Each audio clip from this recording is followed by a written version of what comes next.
Assalamualaikum warahmatullahi wabarakatuh.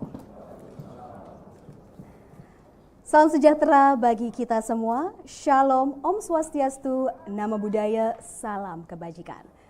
Bapak dan Ibu hadirin yang kami hormati dan rekan-rekan media yang kami banggakan.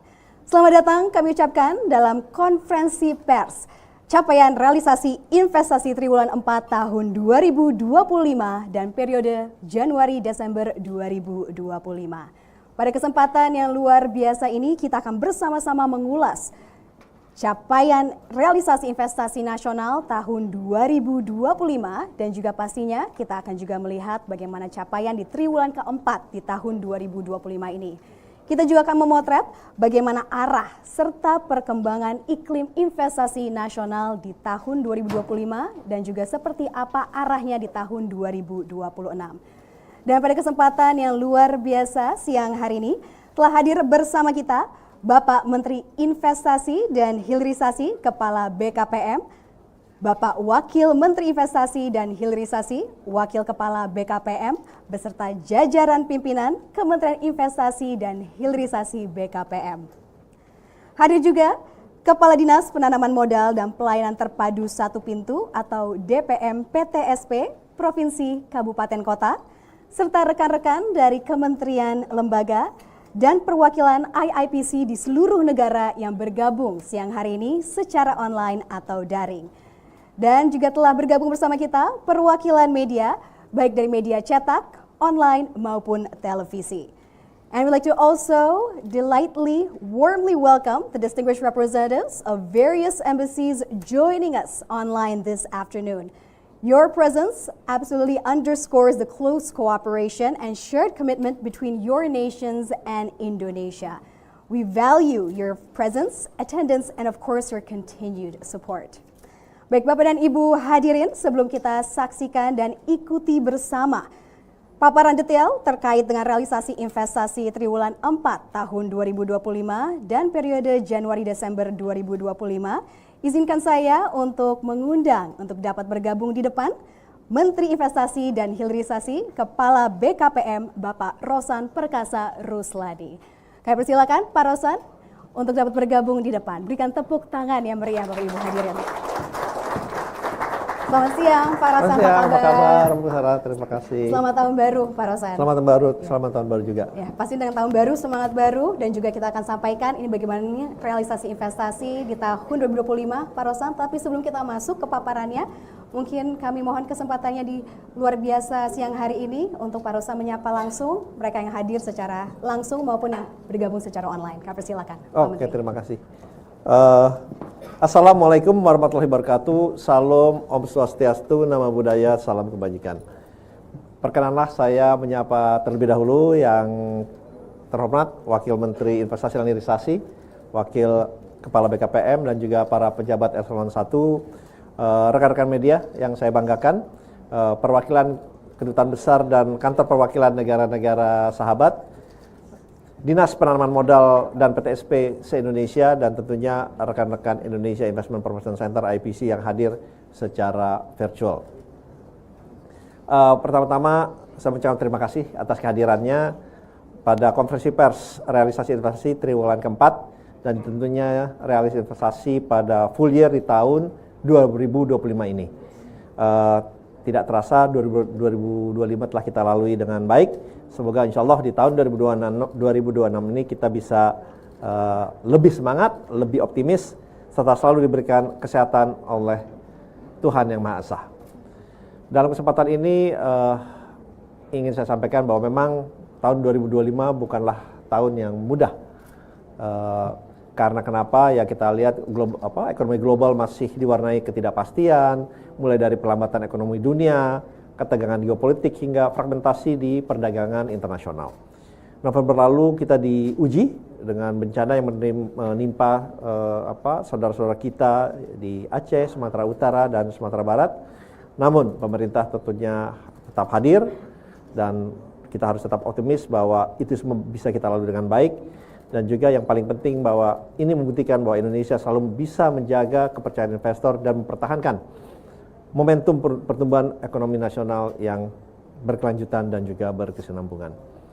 alhamdulillah boleh saya sampaikan pada kesempatan ini bahwa target realisasi investasi 2025 sebesar 1.905,6 triliun alhamdulillah tercapai dan bahkan melebihi sedikit dari target yang sudah dicanangkan.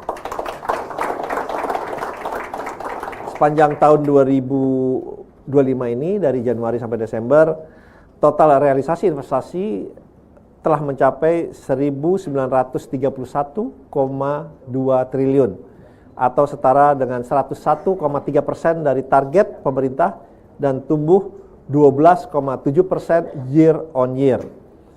Dan dalam kesempatan ini juga memang ini terrefleksi pada kinerja yang kuat di kuartal 2025 ini pada kuartal keempat, yaitu pada Oktober sampai dengan Desember sebesar 496,9 triliun, sehingga ini berkontribusi 26,1% dari target total investasi di 2025.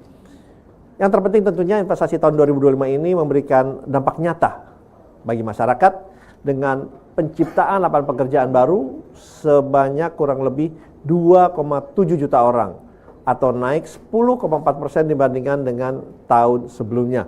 Dan kita ketahui penciptaan lapangan pekerjaan adalah salah satu tugas utama dari pemerintah untuk bisa menciptakan lapangan-lapangan pekerjaan baru yang tentunya yang baik dan berkualitas. Tentunya capaian kerjasama ini adalah hasil kerjasama dari kita semua dan terima kasih tentunya dengan dukungan semua pihak. Pemerintah terus melakukan diplomasi ekonomi dan upaya perbaikan di dalam negeri. Tentu kita terus meningkatkan bagaimana kita bisa meningkatkan iklim investasi kita ke depannya secara terus-menerus. Di kancah internasional kita ketahui bahwa Indonesia kita sangat aktif menyelesaikan beberapa Free Trade Agreement atau CEPA, Comprehensive Economic Partnership Agreement dengan beberapa negara, contohnya dengan Kanada, Indonesia-Kanada yang sudah ditandatangani kemarin pada bulan September, dan juga dengan Uni Eropa, EU CEPA, itu juga sudah mencapai kesepakatan substansi dengan target diratifikasi pada tahun ini. Dan ini proses kita juga masih akan gabung aksesi ke OECD dan CPTPP serta sedang mengoptimalkan juga RCEP yang melibatkan banyak negara tidak hanya di ASEAN dan juga negara-negara lain, sehingga ini akan memperkuat posisi dalam rantai pasok global dunia. Di dalam negeri kita pun coba meningkatkan iklim investasi kita, memberi kepastian dan juga memberikan clarity dan lebih kredibilitas diantaranya dengan PP yang sudah keluar, PP nomor 28 lebih tepatnya tahun 2025 yang sudah terbit pada bulan Juli kemarin di 2025 dalam memperbaiki dua hal mendasar. Pertama, sekarang kita sudah menetapkan batas waktu dari service level agreement antara kementerian, antara instansi secara jelas untuk tahapan proses perizinan. Jadi mereka harus comply dengan jangka waktu, terutama apabila mereka sudah sepakat dengan kami untuk mengeluarkan jangka waktu tertentu. Apabila mereka tidak mengeluarkan, kita bisa mengeluarkan secara otomatis, dan itu yang kita sebut dengan fiktif positif. Sehingga tercatat pada hingga Januari 14 ini, kita sudah mengeluarkan 175 perizinan melalui mekanisme fiktif positif, sehingga ini tentunya memberikan lebih ke confidence dan juga perbaikan dari segi waktu dan iklim investasi. Terakhir saya ingin meng-highlight sedikit mengenai sektor hilirisasi sumber daya alam.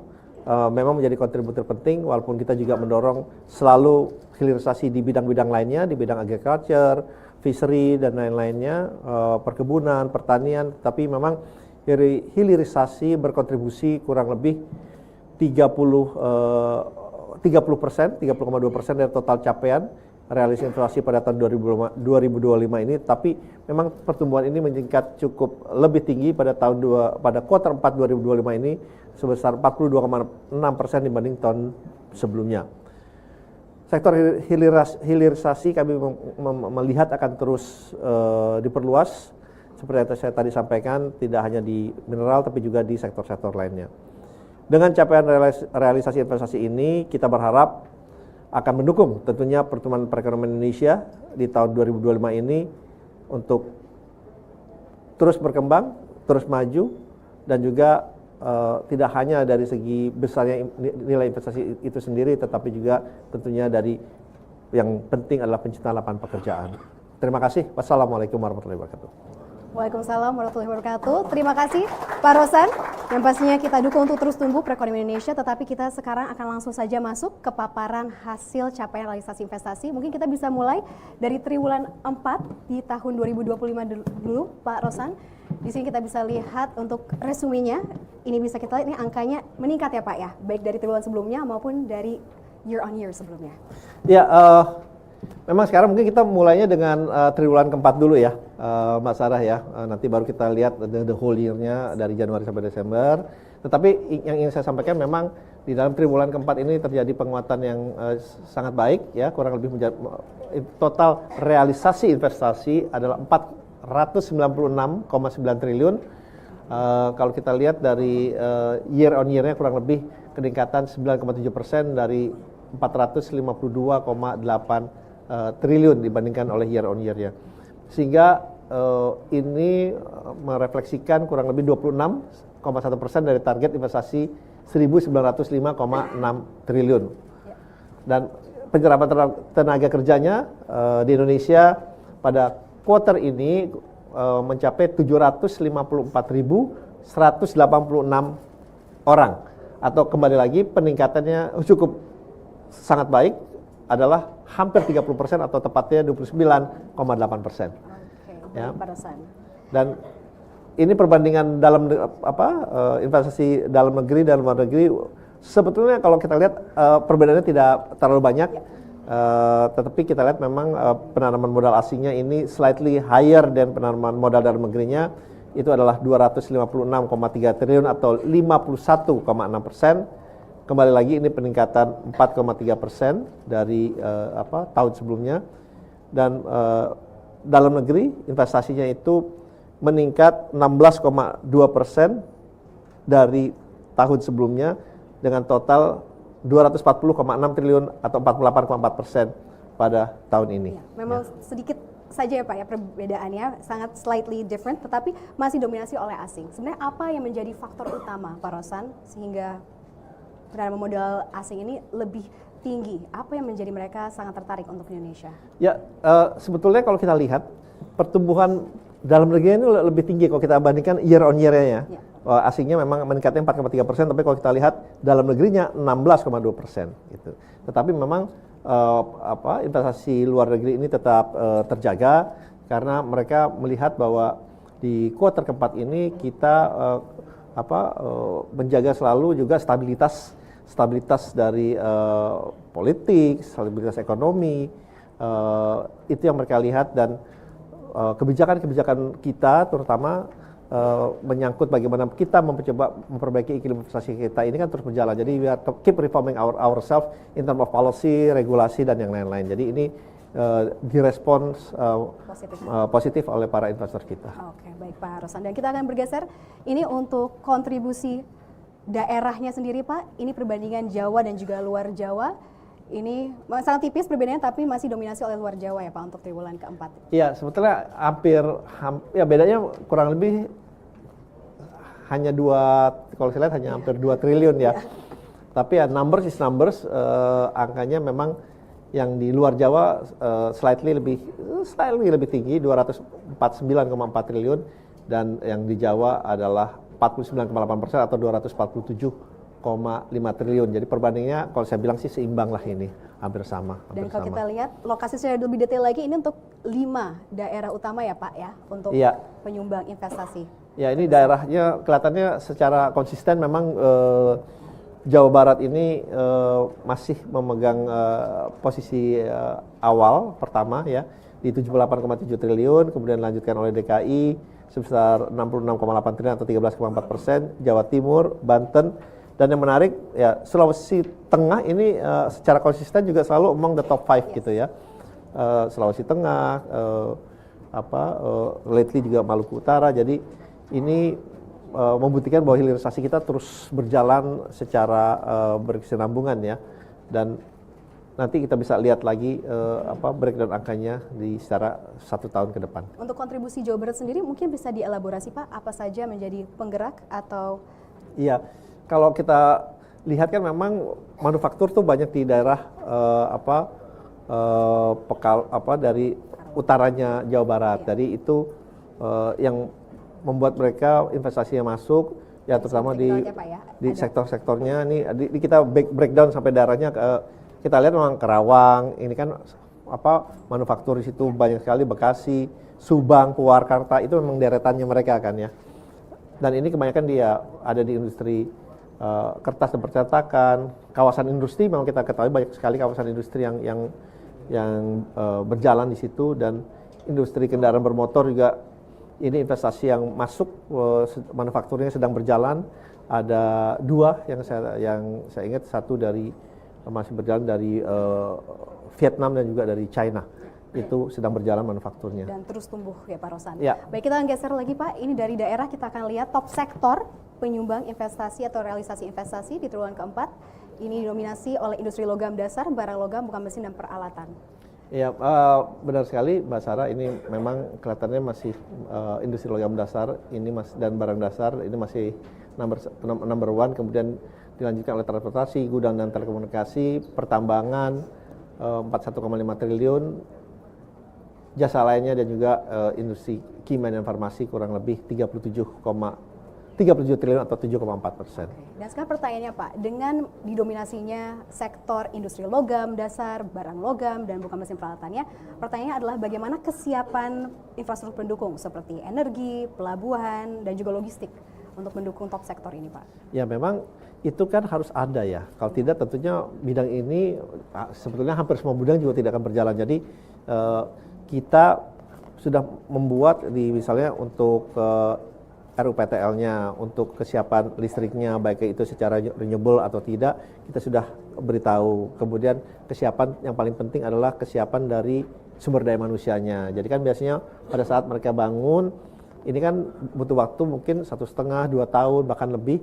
Nah dalam jangka waktu itu, kita pastikan sumber daya manusianya itu siap pakai.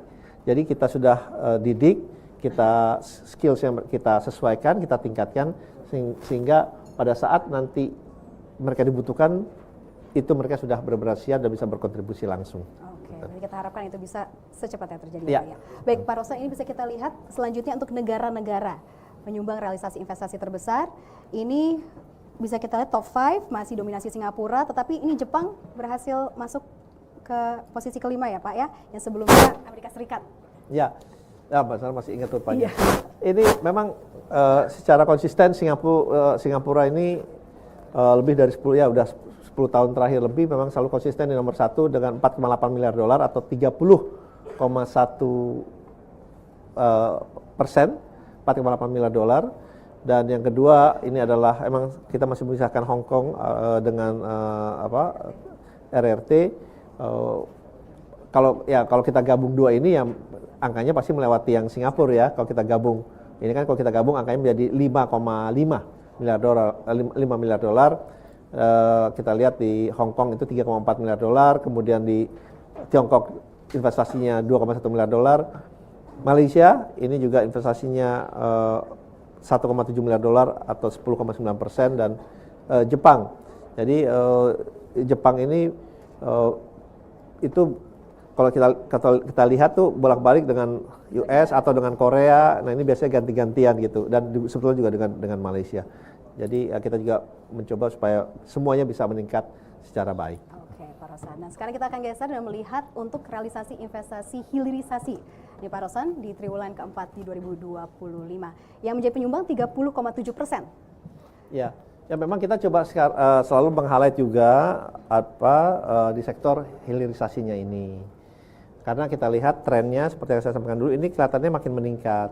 Kalau dulu saya masih ingat realisasi investasi dari hilirisasi itu 25%, sekarang sudah di level kemarin 28, sekarang di 30, slightly lebih dari 30%. Jadi memang kita lihat ini terus meningkat, dan yang menariknya lagi menurut kami kalau kemarin lebih banyak di sektor mineral, tapi kalau kita lihat sekarang di sektor perkebunan, kelautan juga sudah mulai ada. Yang dulu mungkin kelautan perikanan masih hampir tidak ada gitu ya. Nah sekarang sudah masuk ya Pak ya? Sudah masuk, ada ikan tuna, cikalang, tongkol. Jadi ini juga sudah mulai berjalan. Jadi ini yang kita dorong memang untuk tidak hanya terkonsentrasi di sektor mineral, tapi juga bisa meluas ke sektor-sektor lainnya, terutama ke sektor-sektor perkebunan yang menciptakan lapangan pekerjaan itu lebih banyak gitu.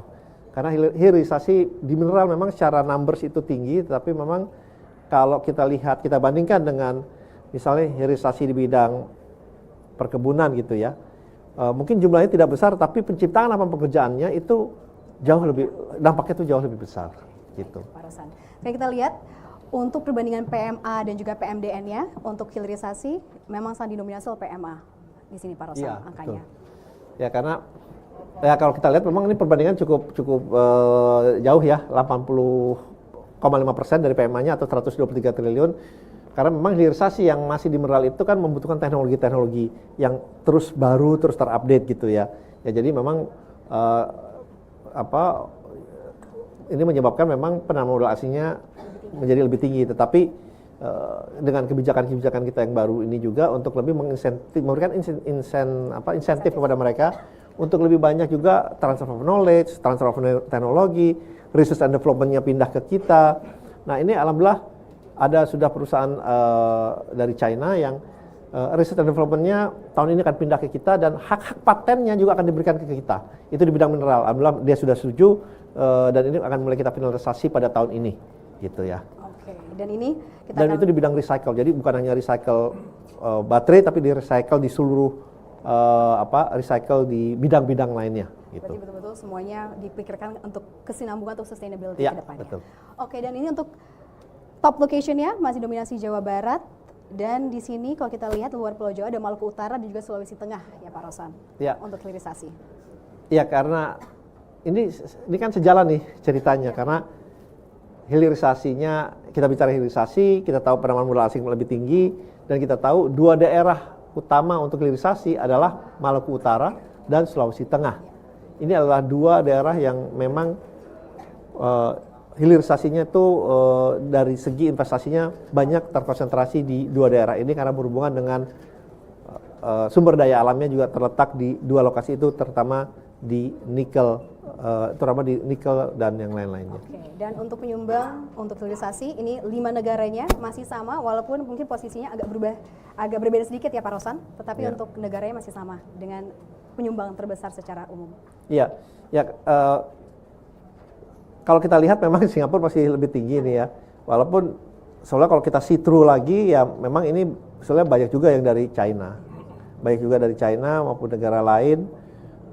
Hong Kong memang nomor 2, Malaysia juga ini kalau kita lihat Malaysia nomor 3, walaupun sebetulnya kalau kita kembali situ ini ternyata investasinya adalah dari negara lain, dari negara Korea Selatan, dari negara Korea, tapi kebetulan masuknya mereka melalui Malaysia. Jadi hub saja ya Pak ya? Iya, jadi kita kan tercatat sesuai dengan negaranya yang pada saat mereka mendaftar ke kita. Oke, gitu. Dan sekarang kita akan bergeser lagi untuk melihat untuk rinciannya mungkin secara lebih detail lagi, lebih luas lagi untuk persebaran hasil capaian realisasi investasi di triwulan keempat ya Pak Rosan. Ini bisa kita lihat sudah cukup menjangkau dari barat sampai timur Indonesia dengan 5 daerah penyumbang utama sudah di-highlight dengan warna dari Jawa Barat yang mendominasi, dan untuk yang top 5 Sulawesi Tengah masuk dari luar Jawa. Ini untuk kedepannya Pak, apakah ada strategi untuk meningkatkan potensi investasi di luar Jawa itu seperti apa? Mungkin selama ini apa tantangannya dan apa strategi ke depannya? Ya memang kalau kita lihat sih secara penyebarannya itu sudah cukup merata ya. Penyebarannya, titik-titiknya, tetapi memang yang kita ingin dorong tentunya tuh lebih banyak juga investasi yang tidak hanya berpusat di sumber daya alam itu tersebut gitu ya. Nah, karena kalau kita lihat sebetulnya investasi ini terutama di bidang renewable energy juga itu salah satu yang akan kita dorong, karena sesuai juga dengan rencana dari PLN itu kurang lebih 76% itu tenaga energi kita akan datang dari renewable energy, dan itu bisa lebih menyebar lagi, tidak hanya terkonsentrasi di Jawa, tetapi juga bisa di Sumatera, di Kalimantan, bahkan di Papua. Jadi kita memang mencoba melihat insentif apa yang kita bisa berikan apabila mereka berinvestasi di luar Jawa, dan yang kedua bagaimana mereka berinvestasi tapi menciptakan lapangan pekerjaan yang lebih besar. Jadi tidak semata-mata kita hanya lihat dari angka besarnya investasi itu sendiri.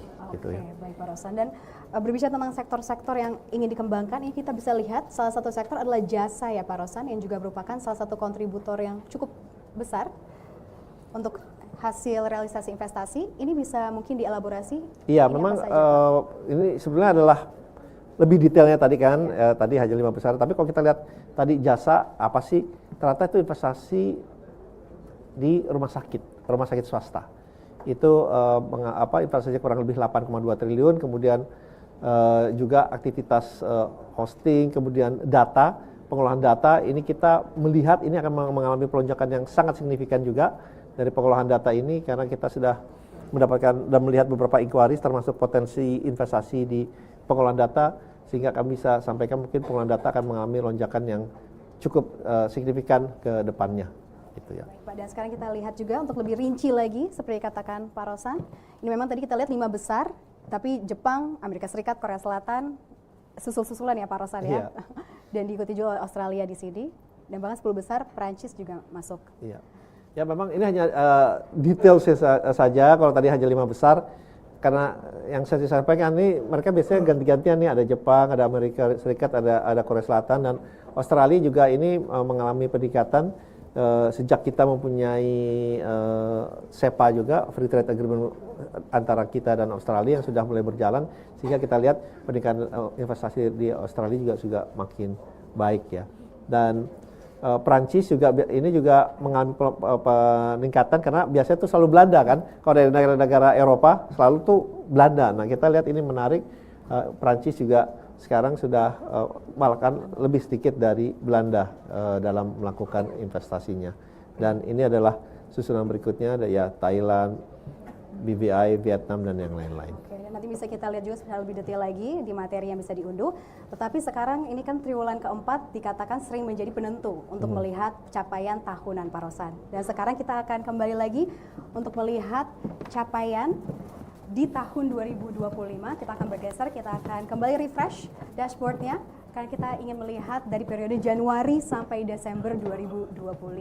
Pak Rosan, bisa kita lihat tadi ini capaiannya ini telah mencapai target, bahkan melampaui 101,3% dari target 1.905,6 triliun seperti yang sudah dikatakan di awal tadi Pak Rosan. Iya, terima kasih Mbak Sarah. Jadi memang ini adalah rekapitulasi dari quarter 1, 2, 3, 4, dan ini adalah hasil totalnya selama 2025 yang sudah kami dapat. Hasil realisasi investasi Januari Desember 2025 dari target sebesar tadi 1.905 triliun, alhamdulillah tercapai 1.931,2 triliun.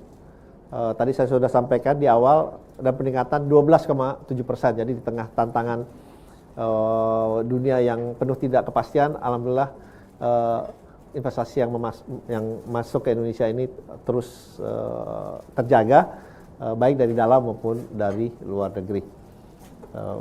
Terlepas kemarin sempat ada ribut sedikit di bulan Agustus, alhamdulillah ini kita bisa recover di kuartal keempatnya ini. Dan paling penting ini yang ingin saya sampaikan adalah penciptaan lapangan pekerjaan, karena ini adalah tugas utama pemerintah. Ini adalah hal yang paling penting, yang paling esensial, yang dimana menjadikan parameter kita dalam kita melihat investasi yang masuk ke Indonesia. Ya, kurang lebihnya 2.710.532 orang, atau peningkatan 10,4% dibandingkan tahun sebelumnya. Jadi ini yang ingin kami highlight, ini adalah penciptaan lapangan pekerjaan yang tercipta dari total investasi 1.931,2 triliun pada tahun 2025 ini. Dan ini untuk selanjutnya kita akan mau lihat juga penanaman modal asing dan juga dalam negeri. Pak Rosan, ini kalau kita lihat angkanya didominasi oleh PMDN dalam negeri bahkan meningkat 26,6% dibandingkan tahun lalu. Ini mungkin bisa dielaborasi, dijelaskan pada kami semua Pak, ini mengapa menjadi faktornya meningkatnya kepercayaan investor dalam negeri? Ya, ya kalau kita lihat memang di dalam negeri ini peningkatannya lebih besar, jauh lebih besar daripada dalam negeri, daripada luar negeri, mohon maaf, kurang lebih 26,6% atau 1.030,3 triliun. Dan kami melihat ini akan terus meningkat lebih besar lagi. Kenapa? Karena faktor Danantara. Karena sekarang kita sudah bisa berinvestasi sudah mulai lebih berjalan lagi. Kalau awal mungkin di Danantara itu kebetulan saya juga kepala Danantara, itu kita menyiapkan orangnya dulu, menyiapkan peraturannya, regulasinya, PP-nya, sehingga kita baru bisa investasi di bulan Oktober, dan sekarang kita akan berinvestasi lebih banyak lagi di tahun 2026 ini, baik itu di bidang kesehatan, di bidang hilirisasi, di bidang chemical dan yang lain-lain. Jadi saya bisa memastikan bahwa dalam negerinya di tahun 2026 ini akan meningkat lebih tinggi, peningkatannya year on year-nya akan meningkat lebih tinggi. Terutama dengan semakin dipermudahnya akses perizinan dan juga pasti pembiayaan juga ya. Walaupun kita tetap domestik tetap dikejar, tetap. Ya, ini juga akan saya yakin juga akan meningkat karena sekarang juga kembali lagi dengan investasi yang masuk ke Indonesia dari asing ini, kita sekarang bisa tandem juga kembali lagi dengan Danantara, sehingga ini juga memberikan confidence kepada mereka bahwa kita sama-sama investasi gitu ya. Kita sama-sama taking calculated risk, sehingga peningkatannya insya Allah akan terjaga, walaupun menurut kami peningkatan year on year-nya di dalam negeri akan lebih meningkat. Terus meningkat lagi Pak? Iya, karena akselerasi yang kita lakukan di Danantara. Oke, baik Pak Rosan. Dan sekarang kita lihat untuk realisasi investasi di luar Jawa dan juga di Pulau Jawa, ini tetap lebih tinggi di luar Jawa, di sini 51,3%. Pak Rosan, secara 1 tahun di 2025. Ya, kelihatannya ini masih berbanding lurus dengan kuartal keempatnya ya. Di luar Jawanya 991,2 triliun atau 51,3%, dan di Jawanya sendiri 48,7% atau 940 triliun. Dan tentunya kita bisa lihat di bawahnya ini adalah breakdown-nya. Kita lihat breakdown-nya. Secara konsisten selama 1 tahun ini investasi di Jawa Barat tetap nomor 1, DKI Jakarta, Jawa Timur, Banten, dan kembali lagi ini karena Sulawesi Tengah. Ini karena faktor hilirisasi, dan bisa saya sampaikan ini juga terdampak pada pertumbuhan perekonomian mereka. Contohnya Sulawesi Tengah itu kalau kita nasional kurang lebih 5%, mereka itu mencapai 8%. Pertumbuhan ekonominya di daerah Sulawesi Tengah ini. Jadi ini dari kalau kita lihat memang kita sering dengar itu daerah Morowali kan ya. Jadi memang ini investasinya paling baik di Morowali dan Morowali Utara, karena memang di dua daerah itu yang relatif investasinya boleh saya bilang terkonsentrasi di situ, karena memang sumber daya alam kita paling besar di daerah Sulawesi Tengah ini berada di daerah Morowali dan Morowali Utara. Oke, berarti dampaknya betul-betul dirasakan oleh masyarakat dengan meningkatnya perekonomian di daerah tersebut. Iya, bukan hanya lapangan pekerjaan, tapi juga faktor perekonomiannya itu bisa terukur meningkatnya 8%, jauh di atas perekonomian nasional yang 5% lebih ini. Oke, dan di tahun 2025 Sulawesi Tengah, tapi di tahun 2026 ini apakah ada daerah lain Pak? Ini proyeksikan ini bisa untuk terus dikejar, ditingkatkan, bahkan mungkin masuk juga nih di top location nanti. Ya, kami memperkirakan tadi untuk karena hilirisasinya kembali lagi itu Maluku Utara, itu juga investasinya kita lihat ke depannya itu akan cukup banyak masuk juga ke Maluku Utara, dan sekarang saja saya lihat pertumbuhan perekonomian Maluku Utara juga itu mencapai lebih dari 20%. Jauh di atas nasional. Kontribusi dari hilirisasi ternyata berdampak sangat positif terhadap daerah Maluku Utara. Masyarakatnya sendiri. Ya. Baik Pak Rosan, kita geser ke sini untuk melihat penyumbang sektor untuk realisasi investasinya sendiri, untuk top 5-nya masih di industri logam dasar barang logam, bukan mesin pelatannya untuk nomor 1, tapi masih ada, seperti katakan tadi, ada jasa lainnya di urutan keempat, bahkan untuk perumahan, kawasan industri dan perkantoran juga masuk, Pak Rosan. Ya, kalau saya rasa konsisten ya dengan kita lihat dari cerminan kuarter setiap kuarternya dari kuarter 1 maupun sampai ke kuarter 4, saya rasa ini cukup konsisten angkanya ya. Industri logam dasar ya, barang logam bukan mesin dan peralatan itu 262 triliun atau 13,6%, disusul oleh transportasi, gudang dan telekomunikasi 211 triliun atau 10,9%. Pertambangan ini secara konsisten juga selalu di nomor 3 itu atau nomor 2 kadang-kadang itu 199,6 triliun atau 10,3%. Jasa lainnya 8,8% dan juga perumahan, kawasan industri dan perkantoran ini 140,4 triliun. Nah, tapi ada yang ingin saya sampaikan. Kami melihat nanti nomor 5 ini perumahan dan kawasan industri terutama ini akan meningkat cukup signifikan. Karena kembali lagi ini investasi di bidang perumahan baik dalam maupun luar negeri kita sudah lihat di pipeline-nya ini akan meningkat cukup signifikan. Ya, ini mungkin dan ini disebabkan karena program Bapak Presiden yang diterjemahkan oleh Kementerian Perumahan, sehingga kita lihat ini akan mengalami peningkatan yang signifikan termasuk juga kawasan industrinya. Okay. Ya, jadi dua hal ini di tahun ini akan mengalami peningkatan yang cukup signifikan, mungkin bisa menggeser sektor-sektor lainnya. Oke, baik, kita nantikan tahun ini ya Pak Rosan ya. Dan sekarang kita akan lihat untuk penyumbang realisasi investasi untuk secara 1 tahun tetap di Singapura. Pak Rosan, mungkin kalau misalnya kita bisa lihat lebih detail lagi, memang Singapura paling konsisten ya di tahun ini, bahkan di setiap triwulan menjadi penyumbang paling besar, paling utama. Ini didukung oleh sektor mana saja Pak untuk dari Singapura ini sendiri? Ya, memang kalau kita lihat mereka terdaftar di Singapura ini ya dengan nilai 17,4 triliun atau 30,9%. Kembali lagi ya sesuai dengan nomor 1 industri logam dasar, barang logam dan bukan mesin itu menjadi nomor 1-nya. Itu kurang lebih 5.1 billion US dollar. Kemudian jasa lainnya itu 2.5 billion US dollar. Baru transportasi, industri makanan 1 billion US dollar dan disusul oleh pertambangan. Dan kalau kita lihat ya ada 3 daerah sebetulnya yang masuk dari Singapura itu ya ini pertama, ini kan hilirisasi nih, Sulawesi Tengah dan Maluku Utara seperti yang saya sampaikan. Baik. Gitu. Oke Pak Rosan, sekarang kita akan geser dan melihat seperti yang Pak Rosan tadi, hilirisasi untuk realisasi investasi hilirisasi dari bulan Januari sampai Desember 2025. Ya. Ini senilai atau sudah mencapai angka 584,1 triliun rupiah dan menyumbang 30,2% dari total realisasi investasi, dan bahkan realisasi sektor hilirisasi di tahun 2025 ini berhasil naik 43,3%, Pak Rosan. Ya, memang hilirisasi di berbagai sektor ini sudah mulai berjalan sangat baik, terakselerasi. Kembali lagi saya ingin sampaikan bukan hanya di mineral yang memang secara konsisten biasanya kalau kita bicara hilirisasi biasanya kliknya ke mineral gitu ya. Nah, sekarang kita lebih introduce ke perkebunan.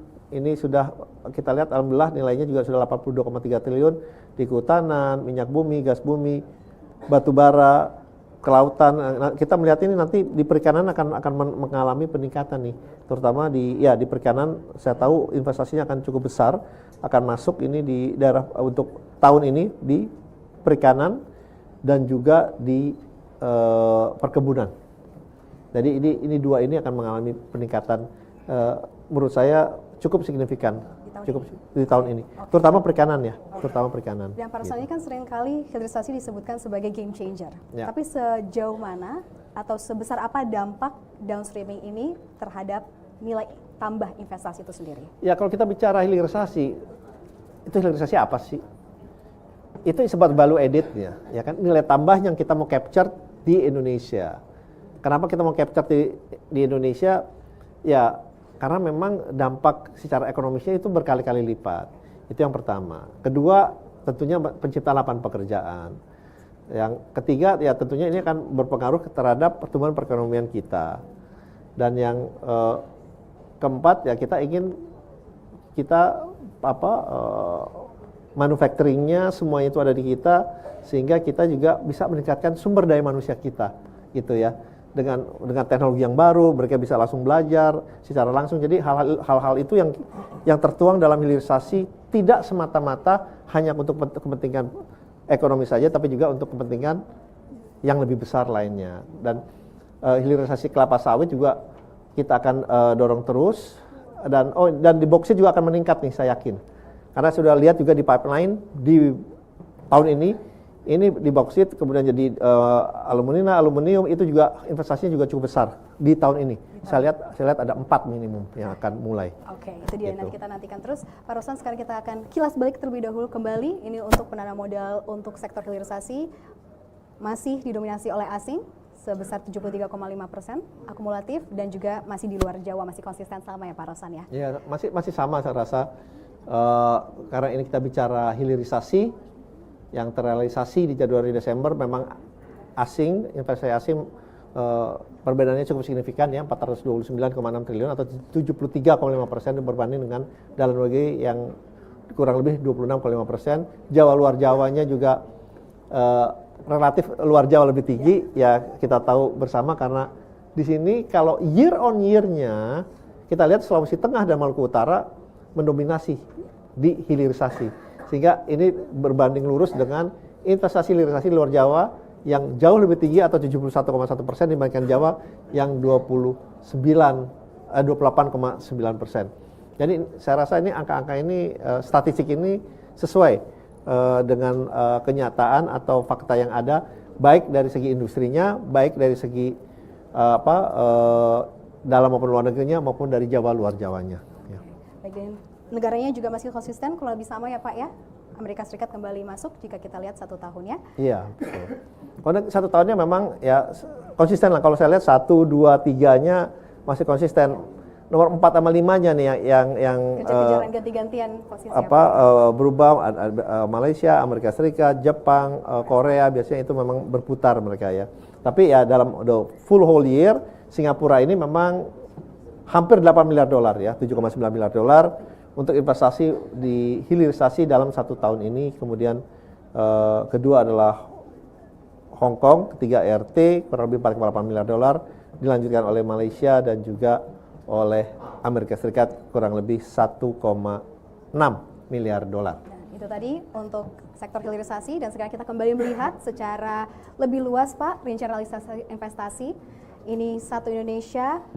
Secara lebih detail lagi, tadi sudah dikatakan untuk luar Jawa, Sulawesi Tengah, dan di sini untuk angka Maluku Utara yang diproyeksikan oleh Pak Ruslan tadi, ini 90,7 triliun ya Pak Ruslan. Mungkin kita bisa lihat juga Pak Ruslan di sini ya, untuk yang diproyeksikan untuk di tahun ini bisa masuk top 5 juga. Ya, memang kalau ini kan lebih kepada angka yang sudah terjadi di tahun sebelumnya, dan angkanya ini kemudian akan terus meningkat, terutama di Maluku Utara dan Morowali ini akan terus meningkat. Kalau kita lihat sekarang sudah di 90,7 triliun, di daerah Morowali ini 127,2 triliun di Sulawesi Tengah ini. Jadi angkanya nih saya rasa ini nanti bisa tidak berbeda jauh nantinya nih. Karena pertumbuhan dari Maluku Utara walaupun mereka juga lebih cepat dengan adanya kawasan industri yang terus bertumbuh untuk menyerap investasi yang masuk ke daerah Maluku Utara. Jadi ya kembali lagi penyebarannya sudah merata, tetapi kita ingin lebih merata lagi, lebih meluas lagi, dan saya lihat juga investasi di Kalimantan ini akan meningkat, terutama di Kalimantan Barat karena bauksit. Jadi ini juga tahun ini akan meningkat. Di Kalimantan saya yakin akan meningkat cukup signifikan juga. Kata Pak Ruslan tadi sudah ada pipeline-nya, tinggal kita tunggu realisasinya. Oke, ini untuk sektornya lebih rinci lagi Pak Ruslan. Ini masih bisa kita lihat nanti lebih dalam lagi materi yang akan bisa diunduh oleh rekan-rekan, terutama juga ini juga sudah ada negara-negara. Ya, ini kan breakdown ininya aja. Negara tidak hanya 5 besar, tetapi juga tapi juga negara-negara yang lebih detailnya lagi gitu ya, sampai dengan Swiss pun ini ada, sampai UAE. Saya lihat juga ini mungkin yang meningkat nanti adalah dari UAE, saya lihat juga ini akan meningkat UAE akan meningkat investasi yang masuk dari UAE di bidang renewable energy, karena mereka juga sudah ada komitmen dengan kami juga. Gitu ya. Tahun 2026 ini di tengah seperti Pak Rosan katakan tadi, ketidakpastian global yang terus meningkat, ini bagaimana strategi atau mungkin faktor-faktor yang disiapkan oleh Indonesia untuk tetap meyakinkan mereka, para potential investors dari luar negeri untuk menanamkan modal di Indonesia? Ya, yang paling penting adalah mereka itu tahu bahwa investasi itu adalah sebuah taking a risk, a calculated risk. Tapi yang mereka tidak suka itu adalah uncertainty, ketidakpastian. Nah, yang kita coba lakukan adalah kita mereduksi dengan tajam uncertainty atau ketidakpastian, tetapi kita berikan secara terbuka poin-poin hal-hal apabila mereka mau investasi di Indonesia, ini resiko-resikonya, gitu. Jadi hal itu yang perlu kita harus terus perbaiki, gitu. Saya sering kasih contoh gitu ya, bahwa kita kasih tahu, oh mau investasi di daerah A, oh iya ada listriknya gitu. Maksudnya kita kasih detail, tata listriknya ada tapi cuma hanya 6 jam. Itu pun dari jam misalnya 6 pagi sampai 12 siang.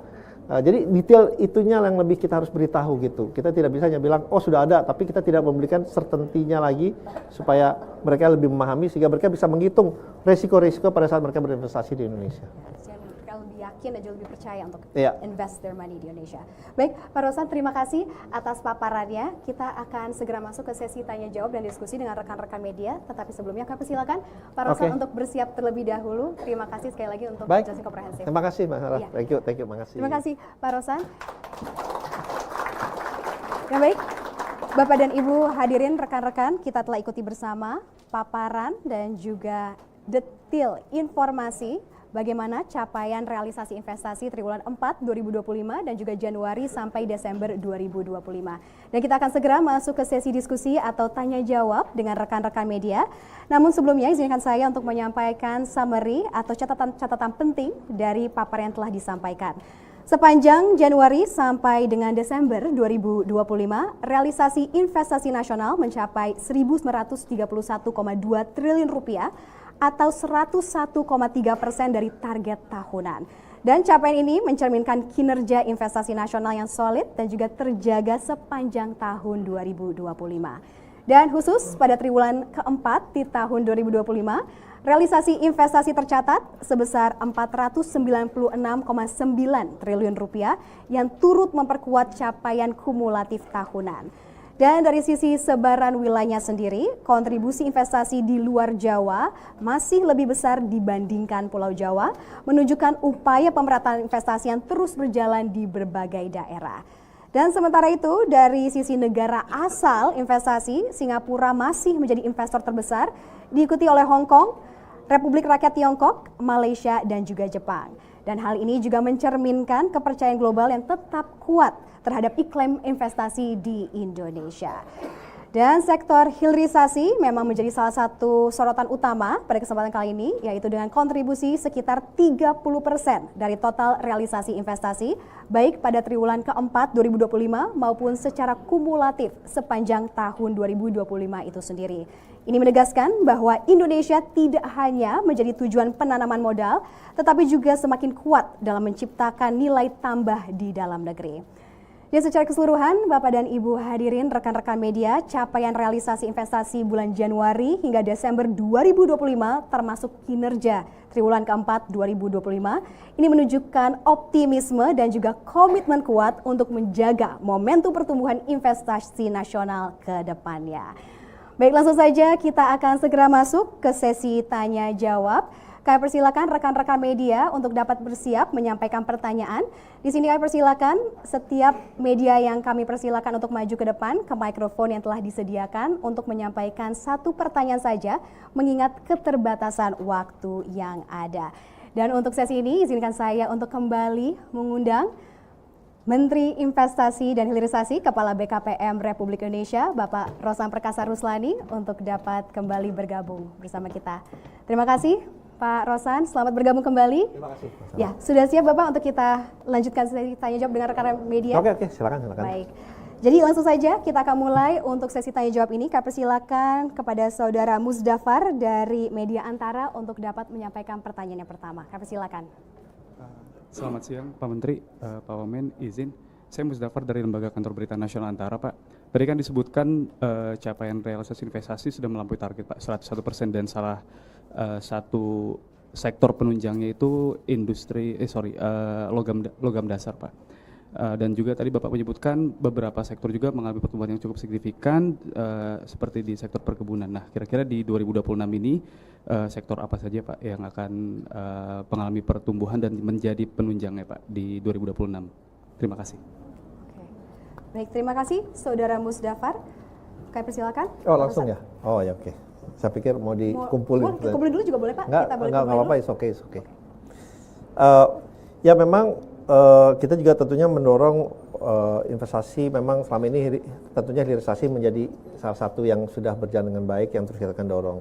Tapi tentunya kita ingin mendorong salah satunya yang kita melihat potensinya sangat besar dan appetite-nya dari investor dalam dan luar negeri juga sangat tinggi adalah dari energi baru terbarukan atau renewable energy. Karena ini sudah ada dalam rencana di PLN, tadi saya sempat singgung sedikit, 76% dari energi kita nanti akan berasal dari baru terbarukan. Sudah ada dalam RUPTL-nya. Nah, dan hal itu juga kita dorong karena kita lihat potensinya kurang lebih kita itu sampai Indonesia potensinya 3.700 gigawatt.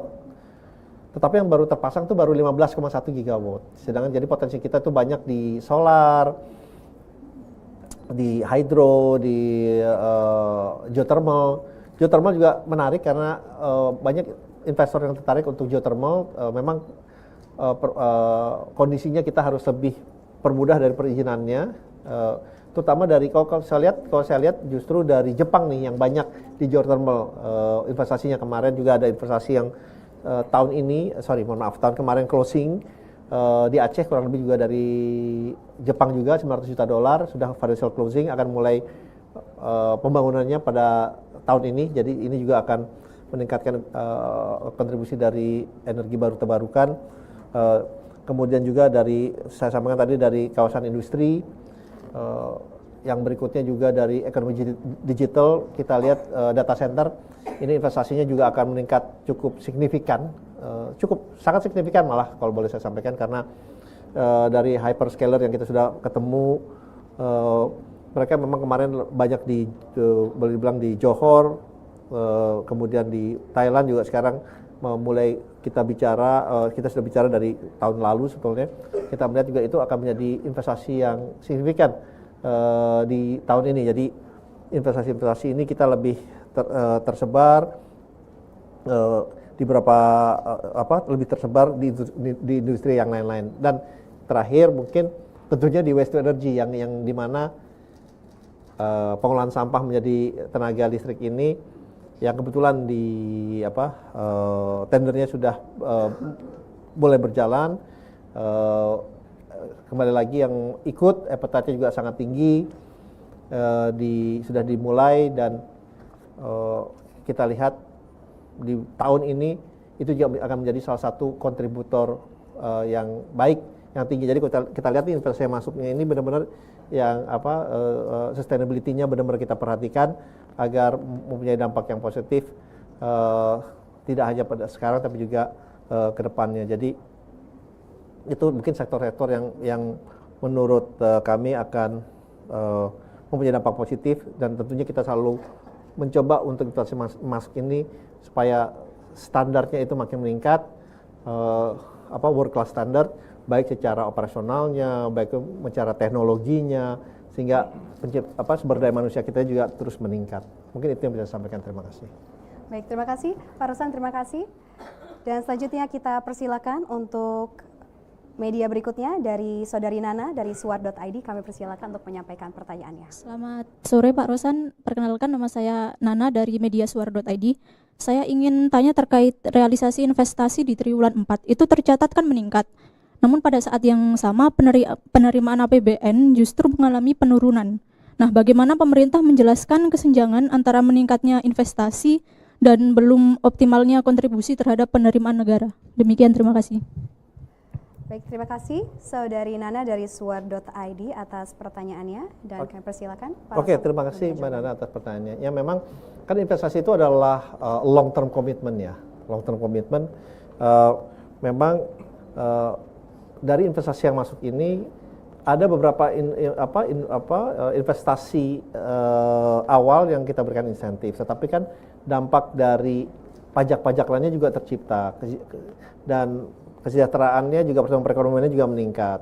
Jadi saya yakin ini kedepannya juga akan terus memberikan kontribusi yang positif terhadap APBN kita, karena memang pajak-pajak yang tercipta dari investasi yang masuk ini itu karena ini adalah investasi long term commitment, long term investasi jangka panjang, tidak langsung pada hari H-nya pada saat misalnya manufacturing pabrik itu jalan, tetapi juga pada saat nanti dalam perjalanannya terus meningkat, terus berjalan dengan baik, sehingga kontribusinya akan makin besar terhadap ya, dalam hal ini terhadap APBN. Karena kalau kami juga melihat tidak semata-mata dari sektor finansialnya, tapi juga kita lihat dari sektor yaitu sumber daya manusianya, penciptaan lapangan pekerjaannya.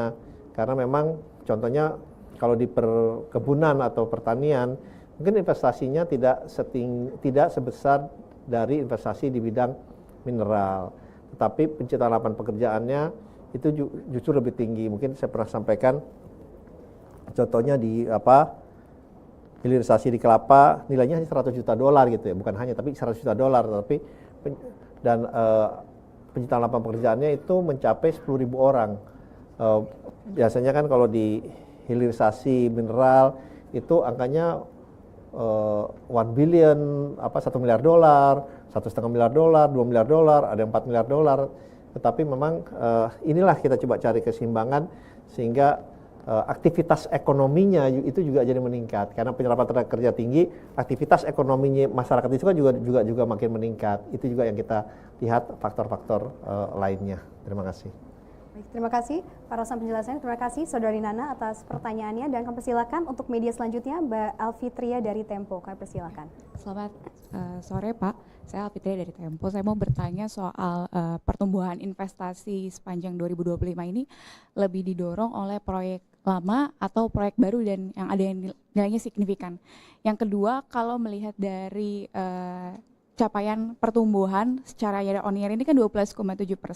Sementara kalau misalnya di 2024 kemarin itu hampir 20% lebih gitu. Sebenarnya ini menjadi concern nggak sih Pak, perlambatan pertumbuhan ini? Gitu Pak, makasih. Oke, terima kasih atas pertanyaannya dari Tempo. Ya, kalau kan yang kita laporkan ini adalah yang realisasi investasi, jadi dana yang sudah mereka spending pada saat mereka investasi.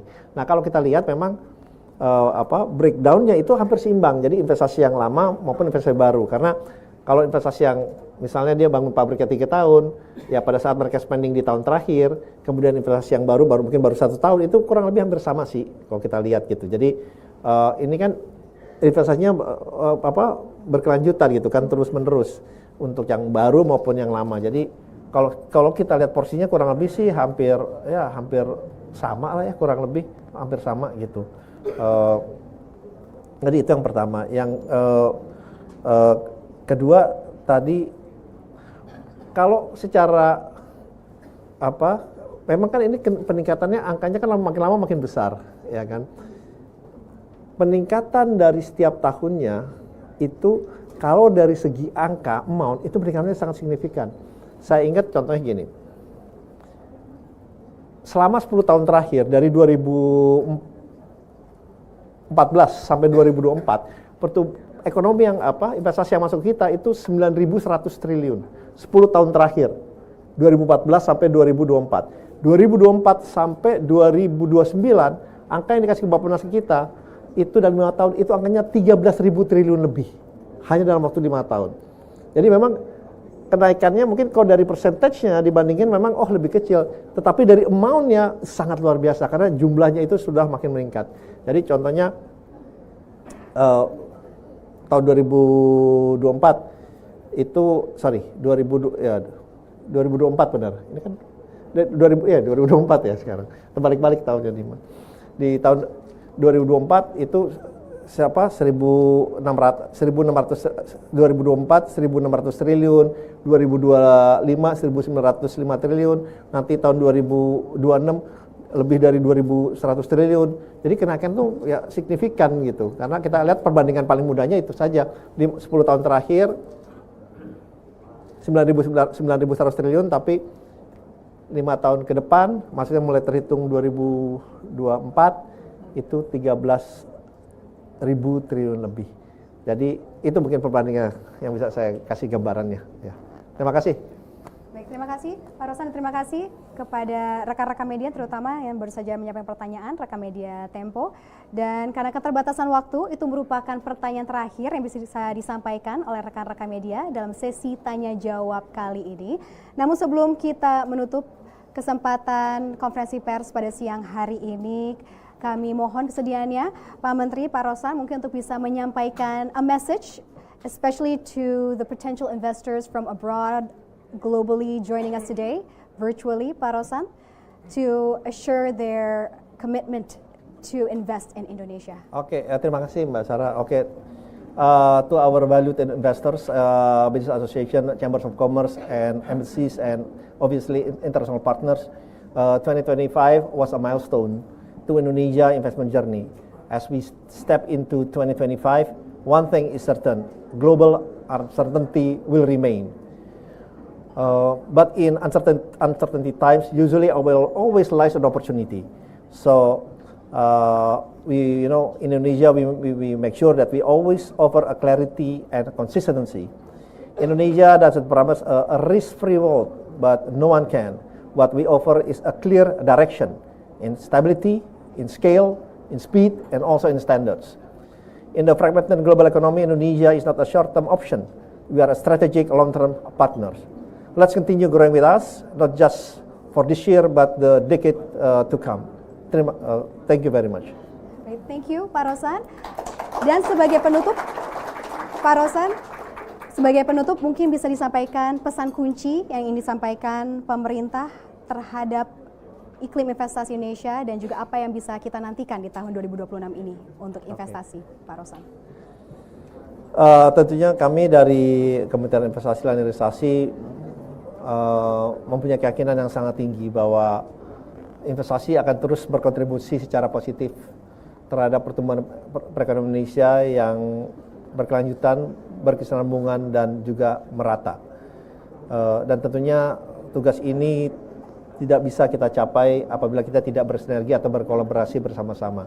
Dan dalam kesempatan ini saya juga ingin menyampaikan terima kasih dan juga setinggi-tingginya kepada seluruh Kementerian Investasi Hilirisasi, BKPM, dan kementerian lain, dan juga badan-badan dan instansi lainnya yang telah bekerja bersama-sama sehingga target yang dicanangkan ini di tahun 2005 insya Allah kita sudah capai. Dan tantangannya ke depannya di 2026 ini terus terang tidak mudah, tetapi sekali lagi kami optimis, kami yakin target yang sudah dicanangkan ini bisa kita capai apabila kita bekerja bersama-sama, bekerja dengan tujuan yang baik, dan investasi akan terus menjadi kontributor yang semakin meningkat terhadap pertumbuhan perekonomian Indonesia ke depannya. Terima kasih. Wassalamualaikum warahmatullahi wabarakatuh. Waalaikumsalam warahmatullahi wabarakatuh. Terima kasih Bapak Menteri. Berikan tepuk tangan sekali lagi untuk Bapak Menteri Investasi dan Hilirisasi Kepala BKPM, Bapak Rosan Perkasa Ruslani. Terima kasih Pak Rosan. Kami persilakan untuk bisa kembali ke tempat duduk. Baik Bapak dan Ibu hadirin dan juga rekan-rekan media, ingin kami sampaikan bahwa materi yang telah disampaikan juga tersedia untuk dapat diunduh dalam 2 bahasa, yaitu bahasa Indonesia dan juga bahasa Inggris, dan bisa langsung diunduh di www.bkpm.go.id. Ladies and gentlemen, the investment realization materials that have been presented earlier today are available in 2 languages, both in Bahasa Indonesia and English, and can be downloaded at www.bkpm.go.id. Dan kita sudah sampai di penghujung acara. Kami ucapkan terima kasih atas perhatian dan juga atensi Bapak dan Ibu dalam konferensi pers realisasi investasi Triwulan 4 tahun 2025 dan periode Januari-Desember 2025. Once again, we thank you for your participation and thank you for joining us. Saya, Sarah Wayne, pamit undur diri. dan wassalamualaikum warahmatullahi wabarakatuh. Investasi tumbuh, hilirisasi tangguh, Indonesia maju.